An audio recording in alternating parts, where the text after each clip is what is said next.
Hello everyone. Today, as we continue our celebration of World Statistics Day and National Statistics Day, let's learn a little bit about labor market statistics, shall we? In today's Stats Talk, we will bring to you briefly on labor market data framework. Then, let's look at the labor market information from the dimension of demand and supply. We will later discuss labor cost and labor productivity.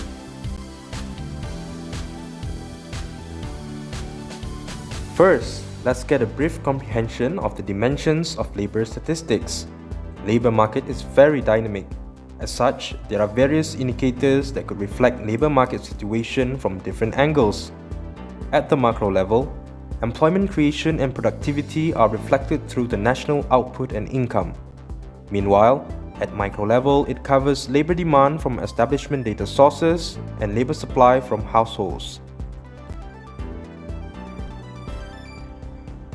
As with any other statistical compilations, there are two data sources in the production of labor market statistics. First is the primary data sources.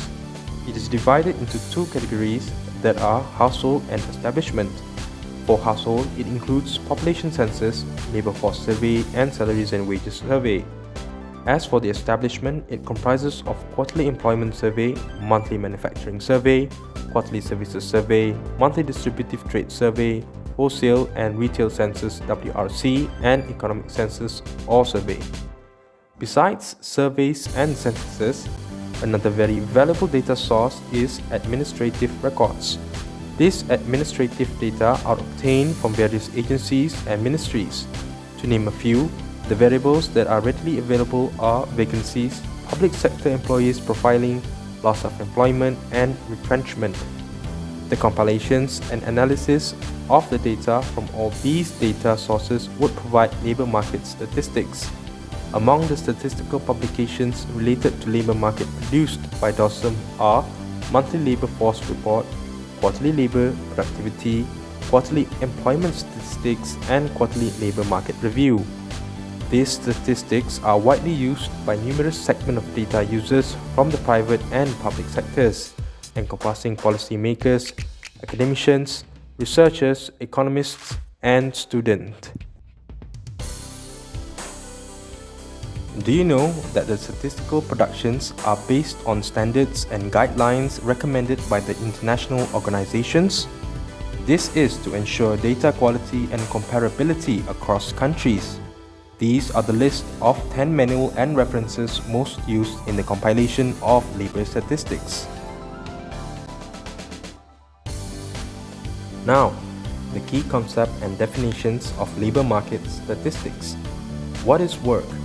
Work comprises of any activity performed by persons of any sex and age to produce goods or to provide services for use by others or for own use, which is, irrespective of its formal or informal character or the legality of the activity, excludes activities that do not involve producing goods or services, example, begging and stealing, self-care, example, personal grooming and hygiene, and activities that cannot be performed by another person on one's own behalf, example, sleeping, learning, and activities for own recreation.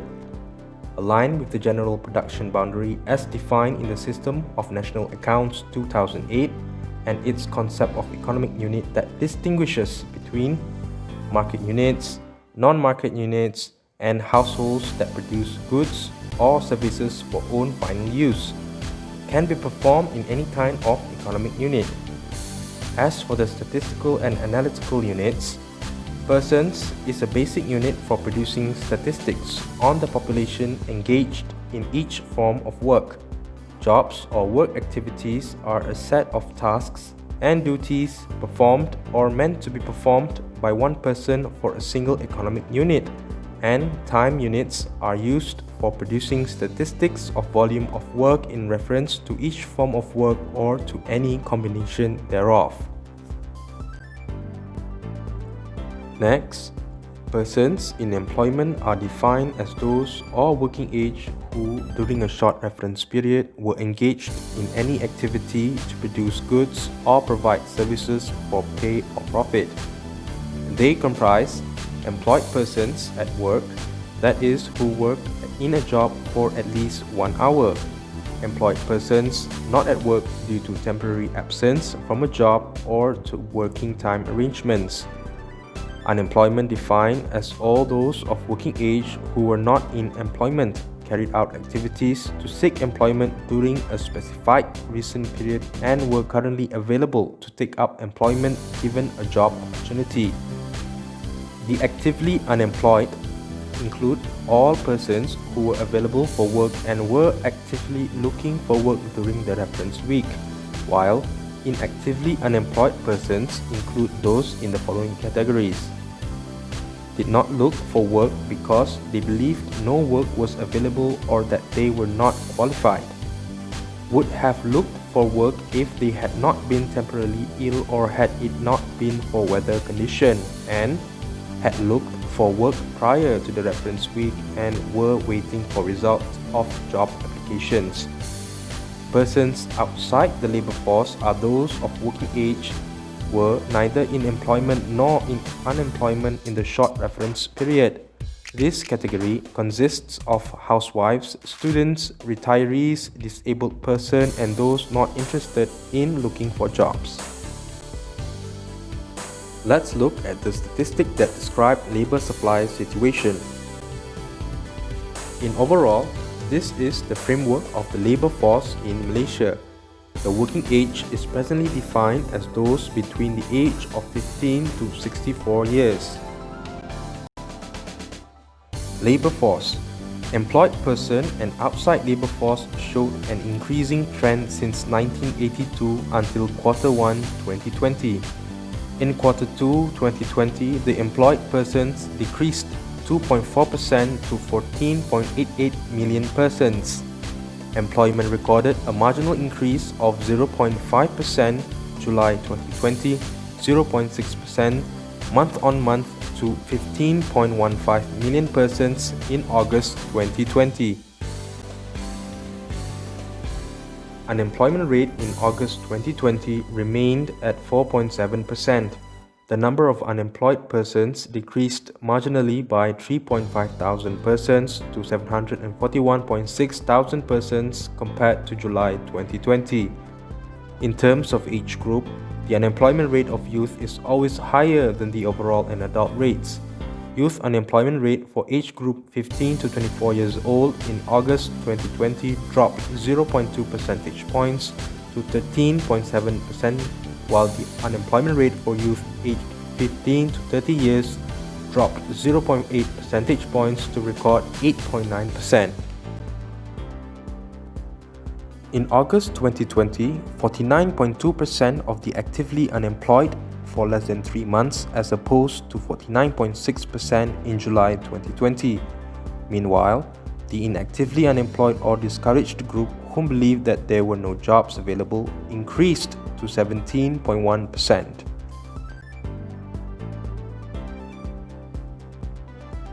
Based on Informal Sector Survey 2019, the composition of employment in the informal sector for male in 2019 was 707.2 thousand people, 56.3% as compared to 61.3% in 2017.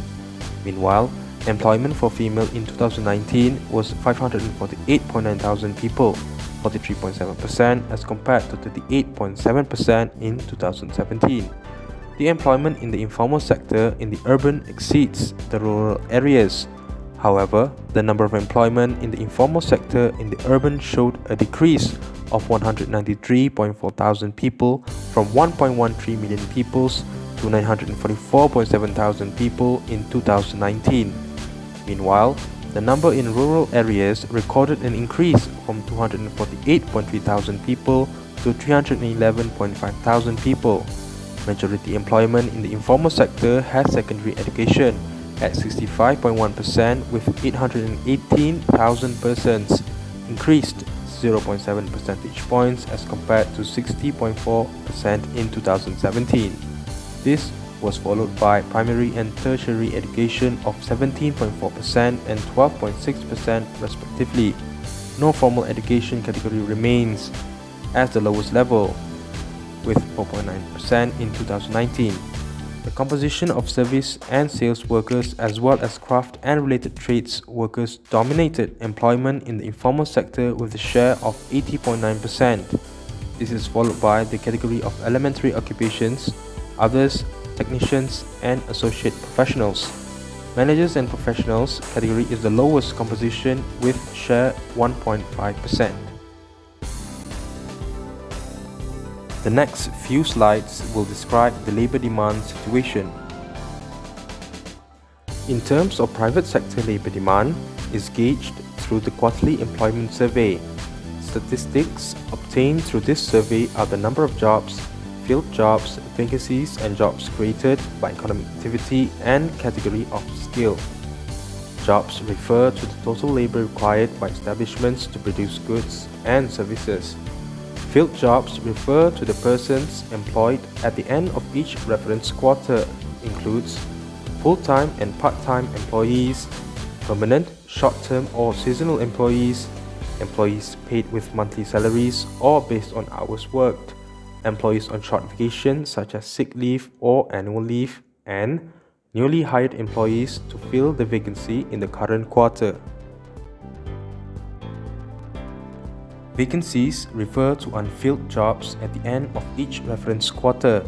A specific job is considered empty if it meets the following criteria. A specific job exists and ready to be filled. The job can be full-time, part-time, permanent, short-term or seasonal. The job could start within 30 days if qualified candidates are available within the period. And employers are actively seeking candidates including advertising vacancies, issuing notices, informing public or private employment agencies or trade unions and/or will contact or select the candidates who have applied. Jobs created refer to jobs created in an organization which were not previously available, including newly created service schemes, jobs created for the promotion of existing employees, and increase in the number of jobs from existing structure.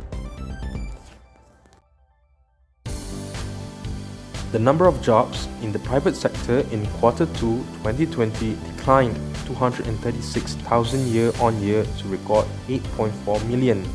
During the same period, filled jobs rate rose from 97.5% to 98%, while vacancies rate dropped by 0.5 percentage points to 2.0%. Jobs creation in Quarter 2 2020 was 11.9 thousand, registering the lowest number in the series. In Quarter 2 2020, the number of filled jobs was 8.214 million, while vacancies stood at 170,000. Meanwhile, 12,000 jobs were created in Quarter 2 2020. In terms of skill category, semi-skilled dominated jobs, filled jobs, vacancies and jobs created with a share of more than half. By economic activity, jobs, filled jobs and jobs created were largely concentrated in services sector, followed by manufacturing, construction, agriculture and mining and quarrying. In contrary, manufacturing dominated vacancies with a share of 55.1%, followed by services, agriculture, construction, and mining and quarrying. Agriculture sector registered a decrease of 27,000 jobs to 478,000 in Quarter 2 2020 as compared to the same quarter of the preceding year.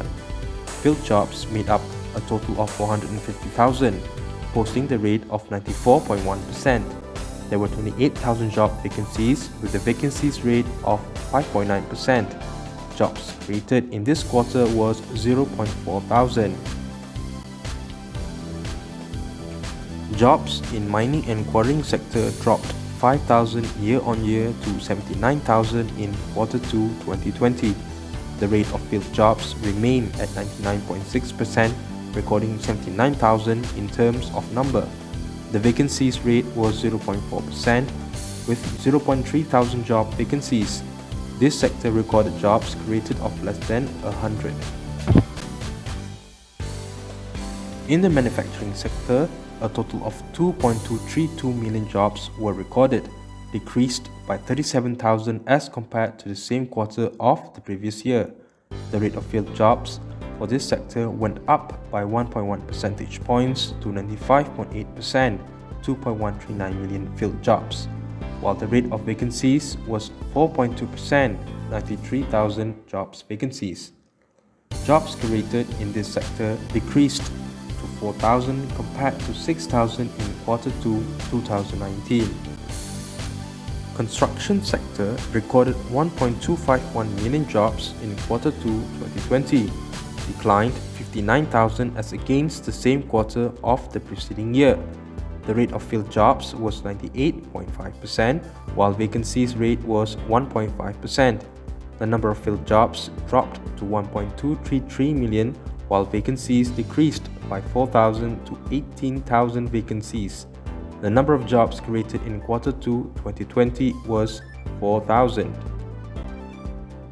Services sector's jobs declined by 107,000 to 4.343 million jobs in Quarter 2, 2020. The rate of filled jobs for this sector increased 0.3 percentage points to 99.3%, 4.314 million filled jobs, while the rate of vacancies was 0.7%, 59,000 job vacancies. A total of 4,000 jobs were created in Quarter 2, 2020. Moving on to labour cost situation. This figure summarizes the conceptual framework for statistical measures of employees' remuneration. Labour costs can be defined as the cost to the employer in the employment of labour, including payments of wage and salaries to employees in cash and in kind, all social contributions by employers, and all other costs borne by employers in the employment of labour that are not related to employee compensation. Salaries and wages information collected are based on the principal occupation of the public and private employees during the reference month. Statistics on salaries and wages refer to wage rate, which consists of basic wages, cost of living allowances, and other guaranteed and regularly paid allowances in cash or in kind and overtime payment, excludes bonuses and gratuities, family allowances, and social security payments made by employers. In 2019, the total median and mean monthly salaries and wages is 2,442 ringgit and 3,224 ringgit respectively. The value of median and mean monthly salaries and wages of skilled and semi-skilled employees were higher compared to low-skilled employees both in 2018 and 2019. Median and mean monthly salaries and wages for skilled worker is 4,468 ringgit and 5,072 ringgit respectively. Meanwhile, for low-skilled worker, the median and mean monthly salaries and wages is 1,900 ringgit and 1,751 ringgit respectively. In 2019, the highest median monthly salaries and wages was largely concentrated in education industry with 4,868 ringgit as compared to 4,546 ringgit in 2018. This followed by information and communication industry at 3,989 ringgit. As for mean monthly salaries and wages, employees in mining and quarrying earned the highest mean with 6,154 ringgit and followed by real estate activities at 5,755 ringgit. Next, let's have a look at labour productivity situation. Basically, productivity is the value of work produced over a period of time. Productivity is the ability to produce output from a given input unit to measure the efficiency and effectiveness in the optimal use of the resource and subsequently generate the input to the output. With higher productivity of output per unit of input, the country will produce higher GDP, higher living standards, and ultimately a better quality of life. In general, labour productivity can be measured through single-factor productivity and multiple-factor productivity. Single-factor productivity measurement is the most common method of measuring using one input category only with the assumption that other factors are at a constant rate, ceteris paribus. Productivity various factors reflect the overall efficiency with the combination of inputs, namely labor, capital, and technology used in the production process. Labor productivity or single-factor productivity is measured based on three approaches. Workers. How productive is an employee in producing output? Hours worked. What is the average hour and total number of hours used in producing the output of goods and services? This allows companies to increase salaries, which leads to higher living standards. And employment. How much output does each job produce? Labor productivity statistics released by DOSM are measured using the single-factor productivity method, that is according to workers and hours worked. This slide is related to labor productivity according to our work for Q2 2020. This is the most accurate method as the international recommendation for measuring single-factor labor productivity. During the quarter, labor productivity increased 15.6% compared to 2.1% in Q1 2020. This increase was driven by a faster decline in total hours worked of negative 28.2% from negative 1.4% in Q1 2020 compared to Malaysia's economic downturn of negative 17.1% in Q2 2020. For this quarter, 4 subsectors recorded positive growth, namely services 17.2%, agriculture 16.1%, manufacturing 15.2%, and mining and quarrying 6.9%. As for labor productivity by workers, it fell 16% in Q2 2020 compared to negative 0.8% in Q1 2020. During the quarter, workers declined 1.3% from 1.6% in the previous quarter. In terms of economic sector, only the agriculture sector recorded a positive growth in labor productivity of 1.5% in Q2 2020. Malaysia Productivity Blueprint (MPB) has identified 9 priority subsectors that contribute 30% to the Malaysian economy and 40% to the total number of workers in Malaysia. Looking at labor productivity performance by employees and our work in 2019 for these 9 priority subsectors, overall growth was 1.8% and 2.2% respectively. For labor productivity by employee, the 3 subsectors that recorded the highest growth were professional services 6.0%, tourism 5.3%, and retail and food beverage 3.1%. 2 subsectors recorded negative growth, namely chemicals product negative 2.1% and machinery equipment negative 2.0%. Meanwhile, labor productivity by hours worked showed that 3 subsectors recorded the highest growth were professional services 5.9%, tourism 4.9%, and retail and food beverage 3.6%. Only machinery equipment recorded a negative growth of negative 0.1%. Before we end, let's have a look at the labor statistic publications and research articles produced by DOSM.